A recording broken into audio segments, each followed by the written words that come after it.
when you put a destination or a goal in yourselves, it's easier for you to determine your direction. Contoh ibaratkan you dekat atas highway, you waste. Okay, you dah terletak ni, you dah letak destination di mana you nak pergi. You contoh you nak pergi sekolah. Okay, let's say you nak pergi sekolah you lah. Dari rumah you nak pergi ke sekolah you. So bila you dah tetapkan dekat waste destination mana you nak pergi, dari mana you datang, dengan apa yang you ada, kereta, minyak semua kan. So bila you pergi, tak kisahlah kalau you sesat mana pun, mana contoh dia suruh you straight tapi you pergi ke kanan, pasti waste tu will give you the alternative ways for you to still reach your destinations. Mungkin jalannya tak sama, mungkin masanya lebih lama sebab you sesat, you salah jalan semua, but at the end of the day you akan sampai ke destination yang sama, because sebab you dah tetapkan okay destination you nak pergi ke sekolah. So macam mana sekalipun you pusing macam mana sekalipun, waste tu akan tetap tunjukkan you ke sekolah. So that is just the same thing with our life. You kena tetapkan direction apa yang you nak in your life. It's a very general thing sebenarnya. So for me, I cannot specify macam mana you nak tentukan apa yang you nak dalam diri you. You sendiri tahu, you from your experiences, based on your senses, apa yang you suka, apa yang tak suka, apa yang you nak. You buat ni you suka ke tak? You rasa stress ke tak? Ke you rasa macam mana? You rasa happy tak? No matter what kind of road it takes ke, no matter how long it takes ke, since you dah ada goal you nak capai, every usaha you akan cuba untuk dapatkan tu. Yang penting you dapatkan tu. When we have goal and destination, kita kena ikhtiar yang terbaik. Kita kena usaha yang terbaik untuk mendapatkan yang terbaik. Okay, contoh macam you nak pergi trip, of course usaha you macam mana you nak sampai ke destination yang you nak pergi trip tu. Of course you akan make sure okay, minyak penuh, tayar you okay, keadaan you okay, semua keretanya selamat untuk pergi, minyaknya dan sebagainya kan. That is simply your usaha untuk sampai ke destination tu. Okay, you will do your best to check every single thing in the car to make sure everything is okay and to make sure the trip will be smooth. So that's just simply the same thing with our life. Bila kita ada goal, kita ada apa yang kita nak, kita tahu apa yang kita suka. So we have to make effort to achieve that. Jangan simply tunggu je. Okay, tunggu je lah. Dia macam ibarat you nak pergi Genting Highland, lepas tu you tunggu je, tunggu Genting Highland tu datang kat you. Tak boleh macam tu kan. Mesti you kena make a move, you kena gerakkan kereta tu, you kena isi minyak. Kalau tak ada minyak macam mana nak pergi. Dan ikhtiar tu tak spesial dengan anggota. Mungkin anggota, yes, you do lah whatever you can, ikhtiarkan guna anggota. Tapi untuk hati you ikhtiarkan dengan doa. Okay, so that apa yang terjadi dalam hidup you, not only dengan izinnya, but also dengan barakah dan juga rahmatnya. I don't know if this topic is getting far-fetched, but I think it's very related with getting to know yourself lah. Basically, getting to know yourself is a very big topic. The last thing, I guess, I want to close this up with my experience about myself. I'm pretty sure I have shared this story with you guys in my previous video, but I'm afraid that video is not something yang you boleh cari sekarang, sebab I think I have deleted it. I mean, I'm going to delete it lah after I made my podcast ni, because basically for some reason I'm going to delete it. It's basically this topic is very close related to me, because macam I learned it through hard way, okay? Because there's nobody who actually will tell you, oh, you kena belajar kenali diri you. I mean, there's no syllabus for you to get to know yourself. But tak semua orang yang you jumpa akan bagi tahu you benda tu. So this one is something macam, for me, I do not know beforehand and nobody actually tell me. But along the way, growing up, I just feel like maybe because memang I'm mostly memang ada banyak masa sendiri, so I guess like talking to myself is very very normal. And from there I figure out it's very important for you to self-reflect, self-talk, lepas tu make a conclusion that actually it's very important for you to get to know yourself, because getting to know yourself will get you somewhere lah, macam tu. So based on my experience, I daripada kecil memang bila orang tanya soalan, what is your ambition, apa yang cita-cita you, my answer will be doctor. If you ask me siapa yang influence Ain ataupun apa yang influence Ain, my answer is I don't know, I can't remember to be exactly, sebabnya Ain tak tahu pun, sebab Ain rasa orang di sekeliling Ain yang dekat Thai ni tak ada yang occupationnya adalah sebagai doktor. The first time I asked myself what do I really want to do with my life was actually when right after SPM or during like form 4, form 5 macam tu. I mean, I start to think and ask myself regarding those matters seriously. Betul ke kau ni nak jadi doktor? Macam sama ni yang duk cakap nak jadi doktor ni, do you really mean it or it just simply empty words? Because at that time I couldn't figure out why I want to be a doctor, I guess. Yeah, maybe because I don't have a reason to support my ambition nak jadi doktor tu. So that's why I was very macam, I was unsure. At that time I start untuk bertanya-tanya. Yes, I was really young at that time. Lepas SPM went through foundation because I wasn't sure. So 1 year tu I thought macam maybe I will figure out. 1 year kot long, mestilah masa panjang kan for me to figure out what I really want. But then little did I know, I didn't figure out yet. So masa macam relax lagi. Lepas tu lepas dah habis foundation tu nak decide for degree pula kan. Waktu tu I think waktu tu yang I start macam cuak betul-betul lah. Sebabnya bila lagi tinggi you belajar, lagi spesifik lah bendanya kan, you kena decide for yourself. So I was like, macam mana ni, macam nak buat ni kan, tak tahu. I kept asking people around me the question something like macam, what is the best for me? Basically podcast hari ni adalah conclusion that I learn based on my experience jugalah macam tu. At that time I thought I can find the answer when I ask people around me, because I thought macam diorang kan diorang lagi tua daripada Ain, so maybe they can give me the answer. At that time I was seeking the answer with a hope macam I can get the answer right in front of my eyes macam tu. But little did I know it was becoming more confusing. Finally bagi jawapan untuk apa, tak ingat lah apa nama dia, tapi untuk degree tu kan, yang choosing your study field tu, at that time I niat okay lah, isi je semua, isi doktor, but in the same time I will try I isi benda lain juga. Dia test dan pilih betul lah pure biology dekat UKM tu. Lepas tu doktor pun ada juga. I still ingat lagi apa yang I niat waktu tu. Okay, you really shouldn't do this, but this was simply what I niat. I was like at that time, whatever the result that I got, if medic, that means medic lah yang the best for me. If benda lain, I will accept it and go through it, and I will take it as the best for me. Macam tu. That was simply what I niat waktu tu.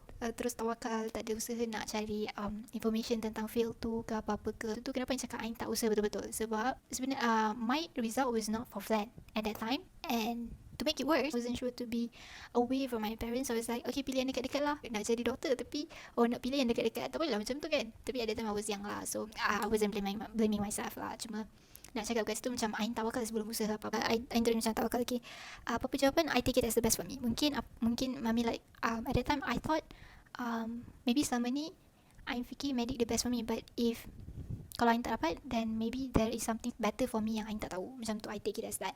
Pada macam ni, alhamdulillah, after all kona kanan kiri tetap masuk medik juga, dipermudahkan. Lepas tu, tapi nak dicarikan cerita, tunggu result keluar. So obviously yang dapat pure biology tu I ingat lagi jawab, itu adalah choice atau pilihan yang ketiga selepas dua medik I rasa waktu tu pertama UiTM dan yang kedua UKM tak lain. So I was like, okay, I got pure biology. And then macam okay, tak apalah, because macam I dah niat tadi kan, apa yang dapat I akan go through benda tu, mungkin itu adalah yang lebih baik daripada apa yang I rancang gitu. I wasn't feel anything about it because at that time I thought pure biology tu masih sama dengan sekolah menengah. Waktu kita belajar biologi kan masih ada human, animal and plant. Okay, I suka human. That one thing is for sure, I know that since my secondary. Bayangkan I target human, lepas tu dapat tahu course yang I ambil tu adalah animal dengan plant. So I was like, dah nak masuk ni macam mana ni. It's like, tapi tak apa, I will still berpegang teguh lagi dengan niat dan nawaitu yang konon maybe this is better than what I thought for me. Okay, mungkin this is what meant for me, macam tu. I pujuk diri macam tu lah. So I went along everything, semua okay. I adapted with UKM very well. I really love UKM. Suasana sangat-sangat best, sangat-sangat best sebenarnya. But then waktu tu kita orang masih SEM 1, lepas tu dah nak masuk SEM 2 lah kiranya.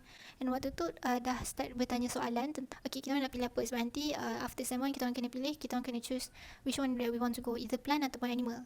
At that time macam I rasa waktu I tercengang kot. I rasa macam I blank. And I was like, my friends semua, diorang macam memang they were meant to be there. I feel like macam I orang asing dekat situ. Macam kalau tanya kawan-kawan lain semua waktu tu, okay, diorang memang nak pilih animal sebab diorang nak jadi veterina. Ada orang yang macam memang minat plant. Diorang memang minat, faham tak? Bila tanya tu macam okay, ada yang memang dah tetap nak, memang tahulah apa diorang nak. Ini macam suddenly it hits me for real. Like knock, hello, what are you going to do with your life? Macam tu. So it's like at that time I rasa apa yang I terus fikir adalah waktu kerja. Bayangkan waktu belajar pun I macam I do not feel any enjoyment, apatah lagi waktu kerja. Sebab belum masuk PBH tu I dah sure yang I minat human punya subject. Masuk foundation, it really helps me to be more sure of my pilihan. Sebab waktu dua-dua waktu ni memang waktu foundation tu kira I become more sure of my answer. Macam I memang betul-betul minat bahagian manusia ni, memang for sure, completely for sure macam tu. But then bila sampai ke UKM, tiba-tiba animal dengan plant. So macam tak boleh ni, tak jadi ni. I cannot, macam I cannot. It feels like somebody forced me to do it while there's nobody actually forcing me. One thing that I'm really, really, really thankful is thankfully my parents are not forcing me into something that I don't want. They are like, anything yang, if it's something that makes me happy, go along with it, macam tu. Dia macam tu lah. Even masa yang cakap I nak jadi doktor pun, dia macam okay, go along with it. If you want to choose that, choose. If that makes you happy, fine, macam tu. Even masa I dapat result for biology pun, at first dia macam shocked because they haven't heard about that before. But they was like, okay lah, go along, macam tu, belajar. And then waktu I cakap I nak jadi medik, I nak jadi doktor, betul-betul nak jadi doktor, they go along with it. So macam they didn't force me anything. That one is something that I'm really really thankful. So yeah, dah dijadikan cerita lepas arise question which one that we should go, whether animal atau plant. Dari situ I start berfikir betul-betul, what do I really want to go, or what do I really want to do with my life? Is this really the best for me? Because I can't feel the best feeling in my at that moment. Walaupun UKM tu situasi dia, situation dia, I mean suasana dia sangat-sangat best, tapi the fact that I'm studying something that I cannot feel the enjoyment, sebab tu I know how does it feel to be enjoyed with your study. Okay, sebab I love to study. And then waktu kat UKM suddenly I feel like, I don't know, I can't feel the enjoyment anymore. I feel like I just go to class because I go to class, because that's my duty, not because I enjoy it. I couldn't find any enjoyment in that. And then dari situ lah I start berfikir, dan hati yang berat kepada medik, utarakan that statement to my parents. Saya kata okay lah, kalau sure lepas habis exam, final exam SEM 1 ni, terus kita pergi interview dekat CUSMS untuk medik. Semudah itu saja, semudah itu saja. And I still can remember, I can still remember how easy and smooth the journey was. Habis je final exam tu, terus I think 1 week after that, terus dah plan appointment, interview everything. Lepas tu esoknya ataupun lusa terus dapat jawapan. And then tunggu. Like it was really really smooth. It was easier than I thought. Dia punya perjalanan tu, Masya Allah, I still can imagine, and I can still remember how does it feel lah. And Alhamdulillah, here I am today. So yeah, basically that's how from SPM sampailah sekarang degree medik. Itulah perjalanan cerita dia, and basically that's how I can relate to this topic very much, because I learned it hard way. Okay, getting to know yourself is very important. Knowing yourself is very important. And for the question earlier that I asked, remember when I asked myself and the other people around me, what is actually the best for me, whether medical is the best for me or not, I think I kind of get the answer now. For me, in our life, there are a few things that we can't be sure 100%. There are some things that remain mysterious. The only thing that we can do is doing our best with a hope whatever that we do and whatever our goals are, whatever that we want, are actually the best. The answer for the question, what is the best for me? I do not get the direct answer, but for me, what I have chosen until today, what I have decided to do until today, is not because I know it is the best for me. Being a doctor ke, ataupun buat YouTube video ke, apa-apa ke, there's nothing to do with I know I do this because I know it is the best for me. No, there's no such thing for me lah. Okay, because I say there's nothing 100% sure about this life. Some things remain mysterious. Macam what is the best for you, what is the best for me. Okay, but what I do know is being a being a doctor, or being in a medical study, being in a medical field does make me happy, and it's something that I really want to do. I can't imagine doing something else. It's something that I love, and and also do YouTube videos or something that makes me happy and something that I love to do. So that's why I'm doing these things. Okay, not because I know it is the best for me. Indeed, sebabkan sebaliknya, sebabkan I tak tahu lah benda ni terbaik ke tak, I work harder for it, I pray harder for it, with a hope that it is the best for me. It is something yang berlaku dengan izin Allah, dan bukan saja dengan izin Allah, tapi dengan barakah dan juga rahmatnya. Contoh, getting to know yourself, know what you love to do, from there you will get somewhere. I do not know what is the best for me, but at least I know I can get somewhere with the question, what do I love to do, what makes me happy, what gives me happiness, what do I enjoy. From there, bismillah, ikhtiar, usahakan yang terbaik.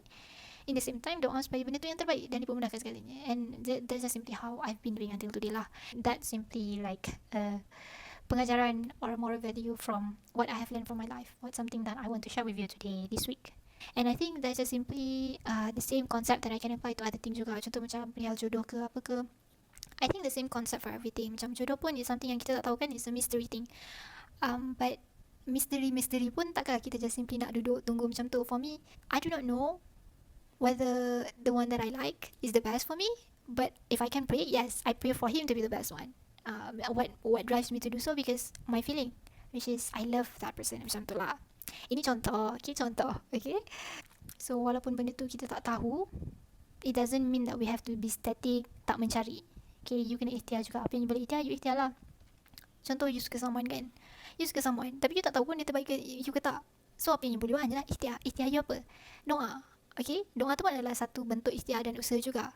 Sekecil-kecil perkara tu masih, sekecil-kecil usaha you tu masih consider as usaha juga. Usaha you dengan diri dia adalah you menjaga batas dengan dia, and usaha you dengan Allah, you berdoa. So I'm just saying that this thing I will apply it with every single thing. So yeah, just because you do not know the answer right away doesn't mean you cannot work for it. You can work for your own way. In the same time, ask for guidance from Allah supaya tunjukkan whether it's the best for you. If it's the best for you, tunjukkan, permudahkan segalanya. Macam tu. Kalau tak, then jauhkanlah.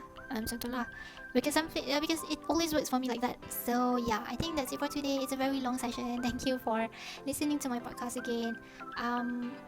Thank you very much for everyone who enjoyed this. So yeah, I think that's it for today's topic. For this week's topic, I'll see you guys on my next video. Bye bye. Assalamualaikum. Have a very good day.